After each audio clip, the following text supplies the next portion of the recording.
হ্যাঁ, এতদিন পর আমি পুরোপুরি শিখে গেছি কষ্ট লুকিয়ে রাখতে। কী করে যে মনের ভিতরে কষ্ট চেপে হাসি মুখ করে চারিদিকে ঘুরে বেড়াতে হয় তা আমাকে পরিস্থিতি বেশ শিখিয়ে দিয়েছে। হ্যাঁ, আমি পুরোপুরি শিখে গেছি রাতে চুপ করে থাকতে।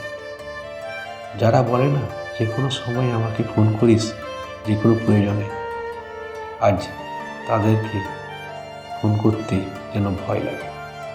আজ প্রয়োজন শেষ, দরকার শেষ, তাদের আর খুঁজে পাওয়া যায়। মাঝে মাঝে মনে হয় হঠাৎ যদি আমি একদিন বদলে যাই না, যদি মনে করো আর কোনো কথা না বলি, শুধু চুপ করে থাকি, তাহলে কেমন হবে? আর রইল আমি ভালো আছি এই প্রসঙ্গে।